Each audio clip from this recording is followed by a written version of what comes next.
Welcome, everyone, to the latest episode of the Project Liberal podcast. My name is Josh Eakle. I'm the executive director of Project Liberal Action and the co-founder of the Project Liberal brand. We have not done this in a couple months. We've had a 3-month hiatus due to I've moved. We've had a lot of chaos. We're bringing the show back, and I'm joined today, as usual, by my co-host from our steering committee, Marty. Hello. Hello. Good to see you. And today we have joining us Rachel Bitecofer. Now, Rachel is a political analyst. She is somebody who works with Democrats, with their messaging, helping them, be more effective in the way that they reach out to voters. I'm a huge fan of your work, Rachel, and I think we connected on Twitter several months ago, so I appreciate you taking the time to come to the show. And of course, I'm a huge fan of Project Liberal.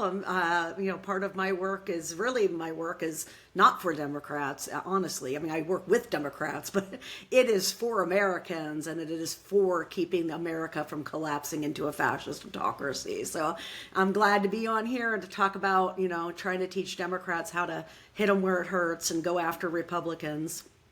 So that is why one of the things I wanted to frame up. So I read your book, Hit 'em Where It Hurts. I would recommend people in the audience read this book and check it out. And at the crux of your book, and if I mischaracterize anything, fight me on this, Rachel, don't hold back, is that effectively, if I had to boil your book down in a nutshell, it's that Democrats need to get more mean in a way. So before I got into the tactics, so I do want to talk to you about what Democrats should do to win elections, the branding problems that Democrats have. We have some questions we want to pick your brain on how we can balance a liberal sensibility and ethical questions and all these other different things that come up when we read your book, like ideas that inspire us. The first thing, though, I wanted you to frame up for us was what is at stake right now in this current moment? Yeah, I mean, again, it's a wild. I've been studying world history now for 5 years. I decided I was going to go make myself feel better about Trump by learning about what the Nazi Party was about, because we know how it ended, and of course we really focus on that in terms of what happened to the Jews, right? But there was a lot of other things happening with that fascist movement and other fascist movements of the early 20th century. So I went and studied that, and part of that process, especially once I got down that first year of research and started turning into a lot of diary accounts, was that most human beings are not psychologically wired to see something clearly coming that's bad. In fact, humans are so wired against that I've read accounts of Jews in Warsaw, the ghetto. They had been put there and had their businesses and homes stolen. They were forced to build a brick wall and pay for it themselves around the Warsaw ghetto. And once that happened, people started to die of starvation. So there was literally bodies and children dying on the streets, right? And yet in their diaries, they would write about how they had heard rumors that deportation east meant that you would be murdered, right? And then they would go on to say, but that just can't be possible. I mean, even the Nazis wouldn't do that, right? And I'm not picking on them, obviously, right? But what I'm trying to get people to understand is the human psyche is not set up to see what's coming. And I, for better or for worse, was gifted with the sight. And, it's not much of a leak, right? I mean, this is a man that ran not only an insurrection where he tried to, sick a mob on the Capitol, but that was not a singular isolated event. It was part of a vast party-wide, multi-state, national coup plot, right?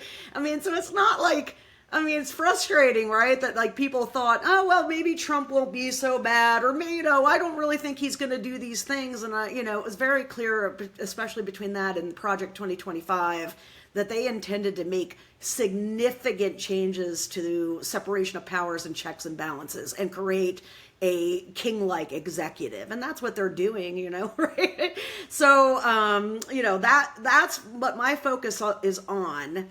And it is trying to get people to panic in time, because once it's so obvious that you can't deny it, it's too late to panic. Yeah.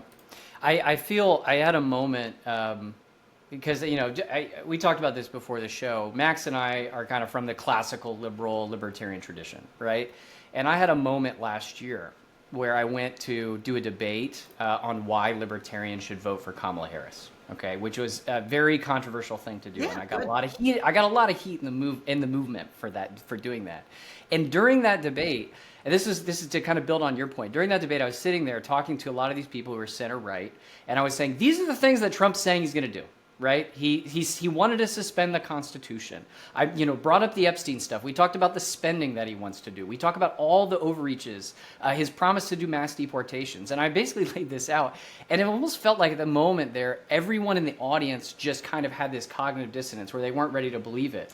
And 6, 7, 8 months in, after seeing what the Trump administration does, I'm approached on a week-by-week basis by many of the people from this movement saying, holy shit, like what he said he was going to do, he's actually doing. And in your book, you referenced them as a threat to democracy. I agree with that. I think that's an accurate characterization. Another thing, and I'm paraphrasing this, Rachel, was that they're a threat to your health, your wealth, and your freedom? Is that? So that was one of the things I wanted to talk to you about is it doesn't feel like Democrats are rising to meet the moment. Right? So we have this, what I would call an authoritarian, like a real existential threat to our institutions. And it feels like Democrats are playing business as usual. Yeah. So one of the things I wanted to ask you is, this is the crux of your book, but maybe for the sake of our audience, boiling it down is like, what do you think Democrats need to be doing differently to win elections right now? Yeah. I mean, frankly, like my position in 24 was, listen, I mean, I kind of autopsy the old strategy, the traditional strategy that Democrats use, and this is going to be feeling weird for people who haven't read the book, so they'll need to go back and read the book. But getting people to understand how public opinion and why Republicans win against us and win big, because we're always trying to sell a product, right? Trying to sell our candidate on biography or on policy or whatever, right? So, what I would argue with the campaigns in 24, and we were not successful in moving campaign strategy, the Democratic National Committee has been at the front end or the leading end of this reform revolution that we need so desperately. But people overthink of what DNC does. It's one organization. It doesn't do campaigns.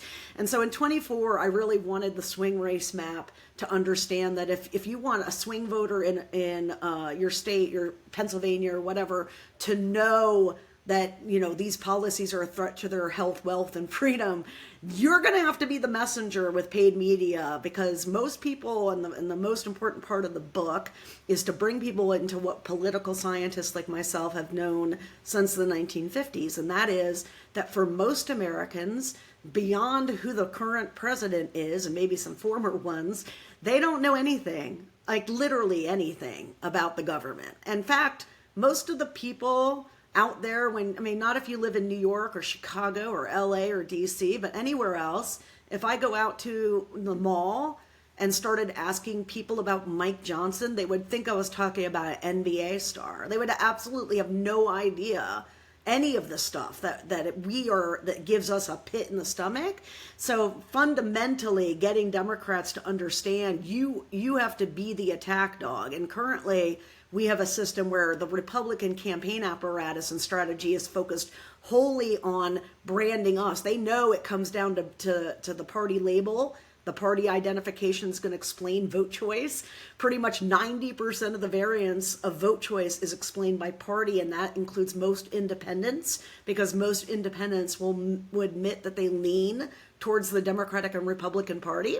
And modern polling, we actually take those leaners now and put them into the partisan camp, because otherwise the data that you have on actual independents ends up distorted, right? Especially because so many of them are right-leaning independents. So vote choice is almost completely conditioned by party. And when we talk about all these demos, college education, race, rural, urban, at the end of the day, those things are important, but they're mostly predictive of partisanship, right? And if I know your partisanship, I know who you're going to vote for. I mean, you would have screwed the model with that 2024 vote, right? Like, it's amazing that you did that. But like, generally speaking, people don't vote against the party that they lean ever. And it's very, very solid data. Election after election, midterm, presidential, state, doesn't matter. As long as there's a party label on it, party label is going to be the most important thing. And so when the Republican system is designed to say, hey, don't buy the Democrats are socialist. I mean, number one, we're in a country that doesn't even have a fucking national health service, okay? So we're not on the brink of communism. communism here. I mean, in America, you have a baby and you get 6 weeks of unpaid maternity leave by the federal government. Like, we're the only Western democracy that has these barbaric things, right? We're not on the brink of communism in this country. And, you know, with the Republican system, what they do is they say, it doesn't even matter who you are. You could be John Smith. John Smith is a socialist. He could be the most moderate, or he could be Zohan Morandi or whatever this guy is in New York. But they're going to brand him as a socialist who wants to turn your boy into a girl, who wants illegals to come and rape and kill your wife. I mean, that's the kind of material that the propaganda is going to be, right? The transgender surgery ad was so great, right? She's with they, them, he's with you, right? And what Democrats are doing in the same space, so like the Harris campaign, instead of pounding Project 2025, which is what we had set up to do, right? They switched to, oh, the media says nobody knows what Kamala stands for. We need to define Kamala Harris. And they switched to the opportunity economy messaging, okay? So what happens with that, and you can see this in the ad data, because it doesn't matter what someone says at a convention. It matters what they put in a paid ad, okay? And in the paid advertising, while the Republicans were hammering us on immigration, migrants, and trans people, they were talking about taxes. It was the most important like category that they spent in was tax stuff, right? The opportunity economy tax stuff. And so you end up with this situation where that side is like pounding on us. Our side is, oh, I'm not one of those Democrats, which number one seeds that there's something fundamentally wrong with being a Democrat, right? But number two, you know, we're running on biography and position, so we're not talking much about Republicans, okay, in our campaigns. So that's very bad because our electorate doesn't know any of the things we know. So if we don't tell them, we're in trouble. So you end up with them running against us running on us, no one running against them, okay? And this unfortunate problem not only pervades the actual campaigns, but, you know, Future Forward, the super PAC, wasted $1 billion on positive messaging, right, in 2024. And here's what happened. We get to the exit poll data. 60% of the swing voters in the swing states had a favorable memory of Donald Trump's first term. Okay? I think that helps answer Josh's question earlier, or concern earlier, that that a lot of people were like, well, we'll just, we'll get him back into power. I think a lot of people, even when he was saying he was going to be do all these authoritarian things, they thought, well, he said that in the first term, and I'm still here. The country's still here. Our institutions are still here, as far as I can tell. So maybe the next 4 years will just be more of the same, more of the 2016 to 2020. And they thought, okay, I did pretty well back then. Yeah, and ignoring what, the fact that he was a convicted felon and all the other things that came after. It's interesting how that kind of stuff, didn't stick. But the one thing I was going to ask you, Rachel, okay, so I agree with that premise. The one thing that actually was my core question coming out of the book is, if we use, so 2024, we're in a populist moment. There were a lot of people outraged at what happened after 2020, the cost of living crisis and all these things. A lot of strategists I've talked to were like, Kamala was running against this energy, this anti-incumbent energy. And I'm curious as to what you think about that. The other thing I was thinking about was I think you made, I can't remember if this was in your book or whether it was in something you had spoken about publicly, but like the Coke versus Pepsi analogy for Republicans and Democrats. Like, you've got basically two brands in the United States, right? And you have to convince the consumer that your brand is better than the other brand, or that brand sucks, one or the other. Which is easier to do because you're not selling Coke. You're selling a product no one wants to buy, which is politics. Okay. Sure. Yes. Okay. And that's a good point. That's a good qualification. But the one thing I've always thought about with Democrats is that they in the past, I mean, this is me coming out of I was coming out of high school during the Obama era. Okay. And I remember this kind of hope messaging. This, not to say that Obama didn't run negative ads, but there was this dichotomy, right? This kind of hopeful, optimistic, forward-looking, good vibes energy that was kind of faced against the Republican Party. And obviously it was a completely different era. But that was the one thing I wanted to ask you is if the Democrats become too negative, do you think that's going to undermine their ability to be effective in juxtaposing themselves against the Republicans? Absolutely not, right? Okay. But again, Democrats don't do negative, and going negative is one thing. What I'm suggesting is not just going negative, because Democrats think, oh, we do an ad about corruption, that will matter. No, people think all politicians are corrupt, so it doesn't matter, right? It has to be something that triggers loss aversion and emotion within the person. And because you guys are libertarians, you're not my usual audience, right? Which is all these liberal progressives, and I try to tell them the only people who give a fuck about the collective good are empathetic liberals, okay? Most people are going for me, mine, and mine, right? So you have to make your advertising posture on that plain if you're going to convince people who are not liberals, right? So a lot of our strategy is cooked by liberals, and really it's for liberals, right? And that's why they love it. They're like, oh, look at the multiracial stuff. So let me pop your bubble a little bit, though, about Obama. And this is the reason that I'm a good political analyst, because I have a PhD in political behavior. And not only do you learn that most of vote choice can be explained by one variable, partisanship, you also learn another really important thing about, how elections work. And that is that the in-party, out-party fundamental is the main predictor of a party's performance. So, like,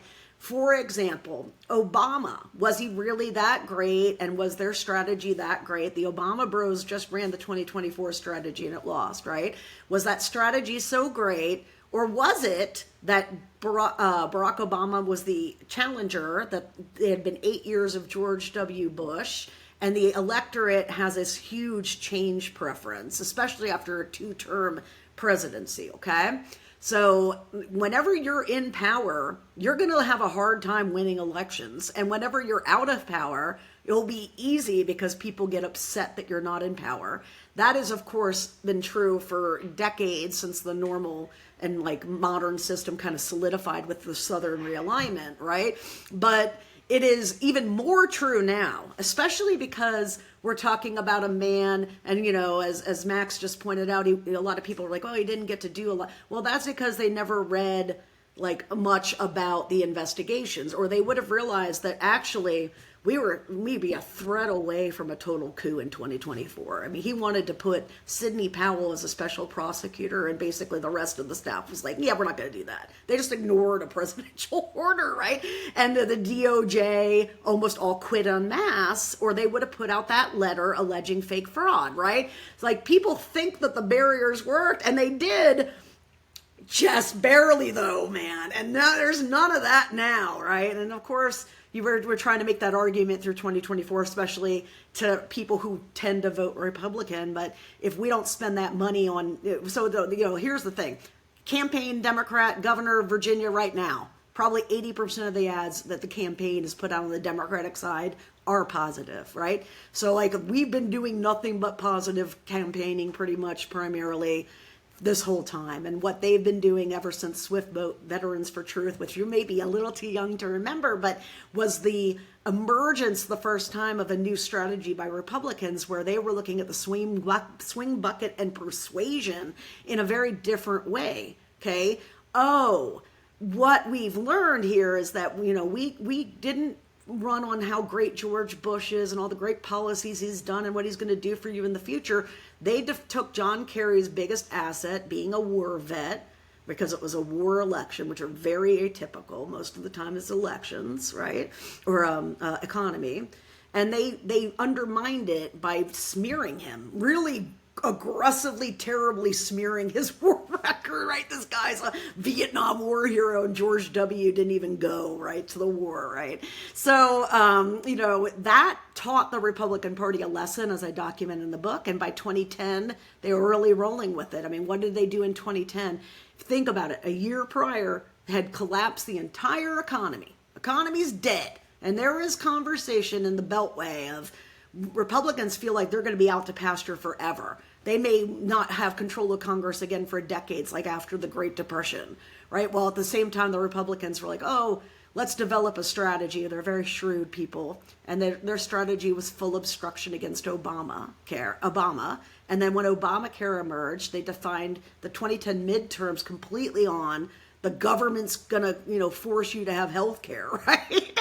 I mean, turned something that was gonna give health insurance for the first time to 40 million people, and, also made it so that, kids aren't getting denied that have lifetime time stuff. You don't have to do these, questionnaires. They did all of this great shit, right? But it was such a political liability because Democrats were like, oh, we're sorry we gave you health care, and Republicans defined Democrats around this idea of government overreach. So the point of that, Max, is that like the fundamental is going to, if you're in power, it's going to be hard to win. And now that Trump is back in power, Democrats should be winning. Yeah.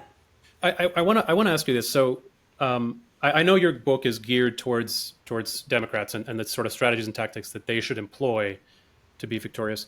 But to me, I'm thinking, how are these things going to kind of echo? What are the ramifications of whatever approach either party chooses down time, right? So like we've heard for a lot of for many elections, and I think it's unfortunately it's becoming truer and truer, right? But we've heard for many elections that this, whatever the election is, this is the most existential one.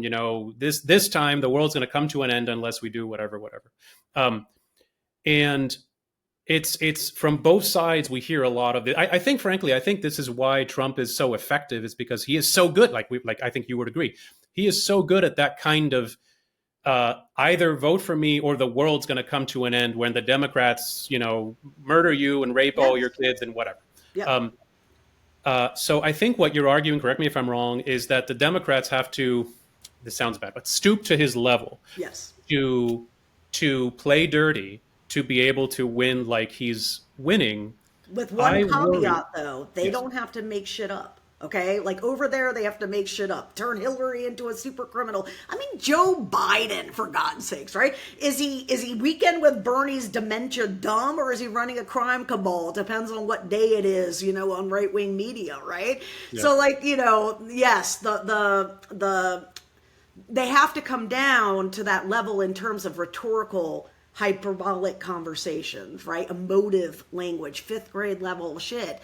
But Max, the one thing I want to stress, especially to the truth lovers of Project Liberal, is you don't have to lie, right? What I'm telling you is the swing voter out there in your swing race, district, house, state level, whatever it is, has no idea how bad Donald Trump or the Republican Party is, and will never know unless you make that a focal point of your advertising strategy, right?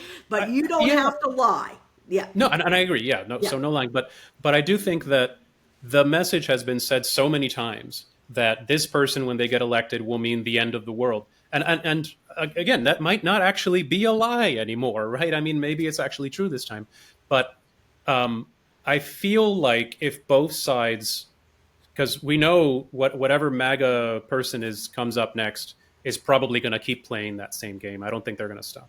So I worry about kind of let's call it a race to the bottom, where both sides start pushing more and more just fear, dread of what the other side's going to do. The world's going to come to an end. And then that lets whoever the winner is, if they played that game, it's incentivizing and rewarding people who are good, not at nuanced policy conversations and thinking about the ramifications of whatever on the global stage. They're instead really good at fear-mongering. I mean, that's the modern true or false Party, right? I mean, that all the policy people have been purged for performative people like Lauren Boebert or Marjorie Taylor Greene or whatever, right? Yeah. So your fears are not unfounded, but here's the problem, Max, and I don't know what I can say to get through to you guys. Tulsi fucking Gabbard is the director of national intelligence, okay? Don Bongino is running the FBI. Like we are in a house that's on fire. Worrying about something 10 years from now is like worrying like, hey, what furniture should I buy for my living room when the upstairs is still in flames? Okay. Yeah. My point is this: there is no time horizon. In fact, the 10 years that we spent with most of the liberal base, I would assume, a lot of the DC elites are you, Max. I mean, they are thinking like you, okay? And we've been doing that for 10 years. So we went high, we didn't go low. You would never see, I mean, you say, oh, both campaigns have been running on this this terrible threat. Well, outside of Joe Biden's campaign in 2020, which did an effective job of kind of coming after Trump, it was the first time any Democratic group had ever done that kind of work. you would be hard pressed to go find a Senate race of the last 6 cycles where Democrats are arguing that, okay? The Republican campaign is arguing it, but Democrats have not done that kind of messaging, right? And until and unless we do, we're going to be in a fascist autocracy. Now, that may not sound so bad for the 3 of us, because I'm going to get out. I'll go to Canada. Maybe you guys will too. I assume you have money, okay? But the people that the Democratic Party is supposed to care about, Black people, Latino people, gay people, most people, the working class, most people, I mean, we're in the top 20% of all the wealthiest people in the country, and I'm not wealthy. I don't know about you guys, but we're in the top 20%. So think about how shitty it is in the 80%, right? Those people aren't getting out. If shit hits the fan, they aren't getting out, right? There are people right now, tourist, okay, rotting in alligator Alcatraz. Like, the idea that we can norm and cling to our norms and just manner these people through it has been proven. I mean, I think it was proven wrong when they stole the Supreme Court seat, okay, from Merrick Garland, right? But like, you can't have this one party like, oh, fuck it, we're going to do the right thing, we're going to feel morally good. Well, I can tell you, if you feel morally snug at night because you didn't be hyperbolic and you aren't mean to Republicans, good fucking for you, okay? Because you're going to sleep in your house and you're going to sleep really well. But the people who are paying the price on the front lines of these autocratic policies, they're not sleeping well. It to me is a moral responsibility to come in here and fight the fight, because otherwise, and it's not hyperbolic to say, people are going to die. Shit, foreigners are already dying. People are Those dying. USA aid cuts have already eviscerated foreign aid, and people are dying in foreign countries. That's going to come here. We are in a big problem. And, you know, I don't think and spend any time thinking about 2028.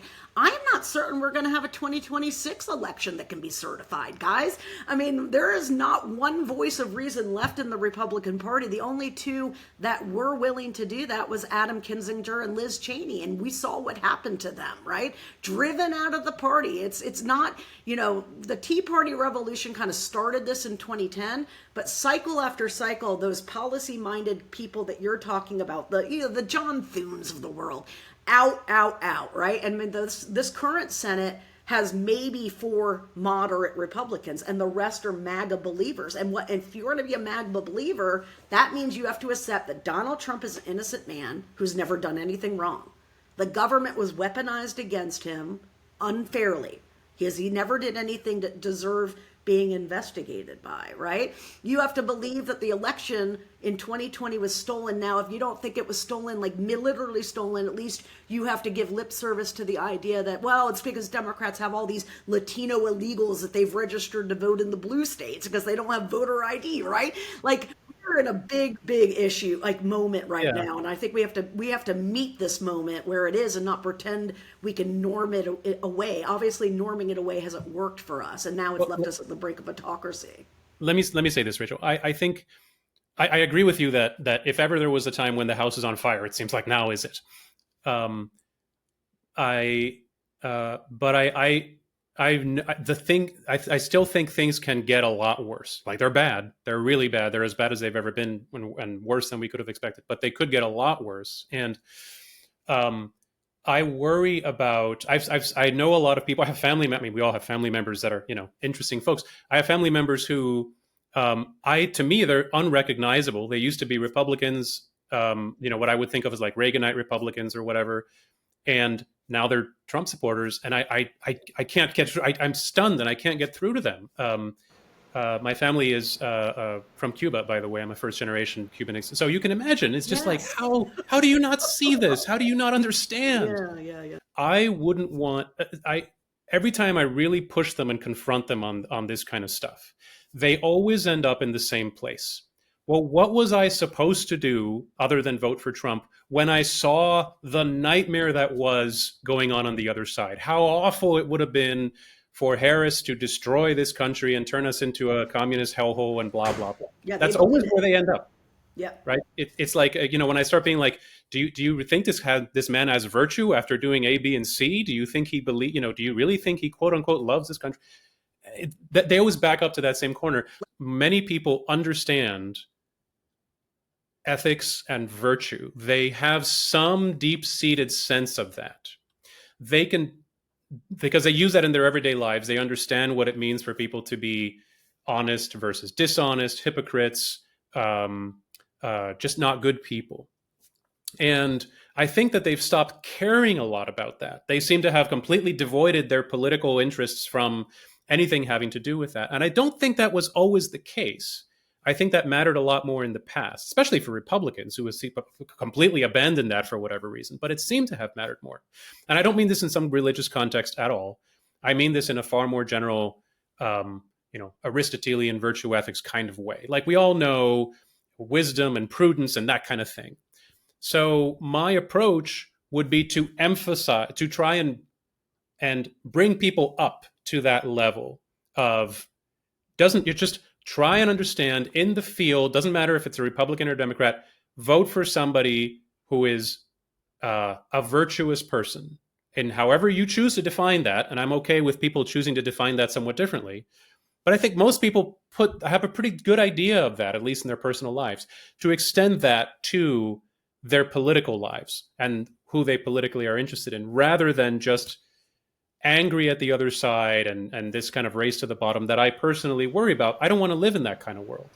Anyway, and Rachel, I want you to respond to that, but I want to fill you in on a little bit of a thought that I had before the show. It's funny because I read your book, and Max and I were talking about it yesterday, and we're on very different sides. Like, I've become very negatively polarized, and Max and I had a whole back and forth about this yesterday, in the sense that, like, I see the things you're talking about. The fucking house is burning down, right? Like, we don't have the opportunity. Yeah, we have to do 10 years from now. Yeah, exactly. And I'm in the same.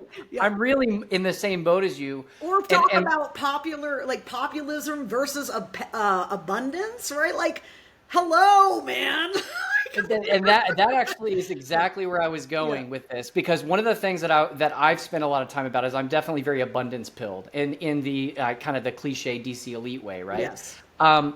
I'm curious as to how you would respond to Max, because like my criticism for Max on that is it's difficult to operationalize a political strategy that kind of gets people to adopt this bigger kind of moral and ethical framework. I'm not saying it's easy. Because Max is literally, for me, like, no offense, Max, I'm not trying to pick on you at all. Please. I'm just saying you stand in perfect for the DC consultants that run our party strategy perfectly.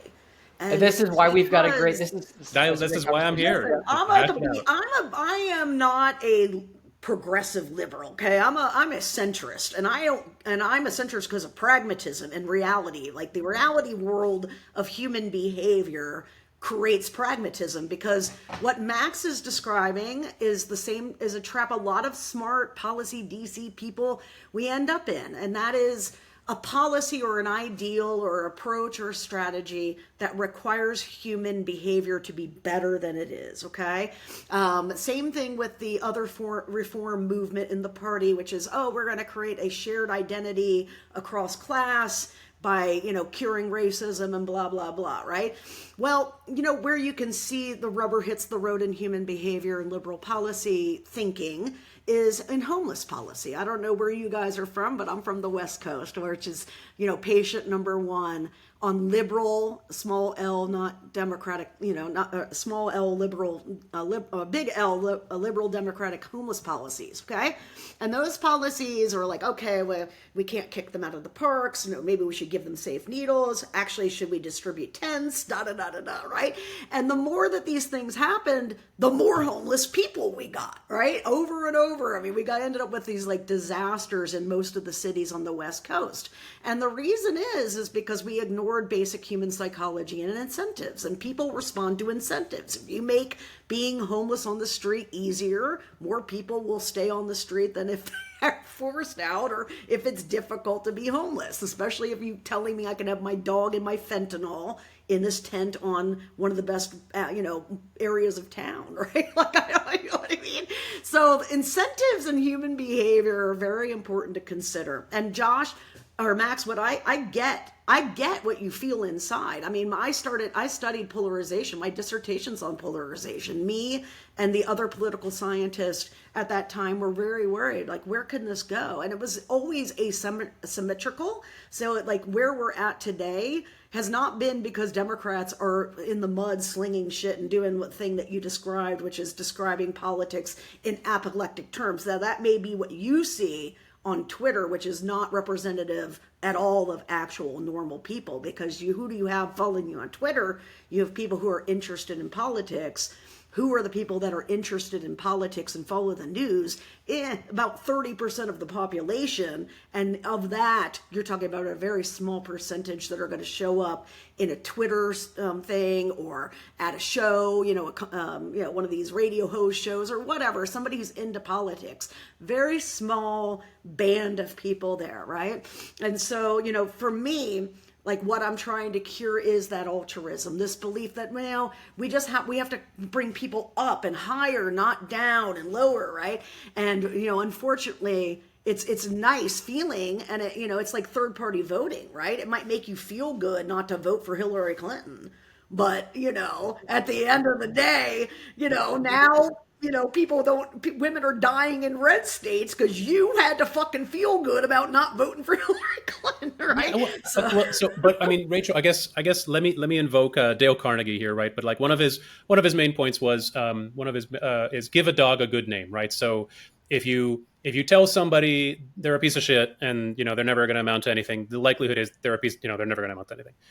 Very few people will say like, "Well, damn it, I'm going to rise up against what you just told me I am." No, it's not going to happen. But if you tell somebody, "Wow, I really believe in you. I bet you can do so much here. I'm really excited." A lot of people, that'll improve where they're coming from. That's what I'm sort of saying to try and extend into the political realm, is say to people, what a virtuous person is and what a virtuous person isn't, and emphasize it and plaster it all over the place, but get people to vote on that, not just a fear of the destruction of the world. And I think that would end up preventing this sort of downward spiral that I'm concerned about. I do want to, because we're going to run out of time. I think the problem is not a lot of people are virtuous. That's my. That is the problem. I'm trying to tell you. There's realities about. Listen, they don't act that way, but I think they are deep down. I totally get why us high IQ, smart DC city people with lots of education have those feels, right? But at the end of the day, human psychology is designed to appreciate loss 1,000% stronger than any gain. Okay? So what the Republican system is designed to do is to trigger that loss aversion.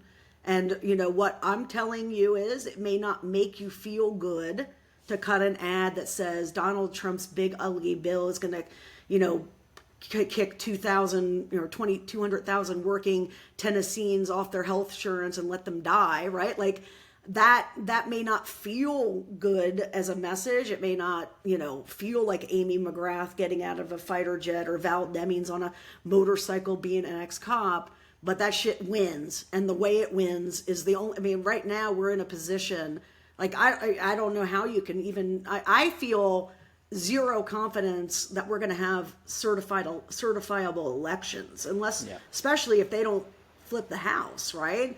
To me, I get what you're saying. And for 15 years, that's kept us from doing what we need to do to win against this propaganda machine. And this ethics thing, guys, you guys are young. I'm double your age, I think. You're young. But it used to be a rule. You couldn't cheat on your wife. You couldn't sell gold bars like Bob Menendez. You couldn't be Eric. Couldn't be Kumo coming back. All of that changed in 2016.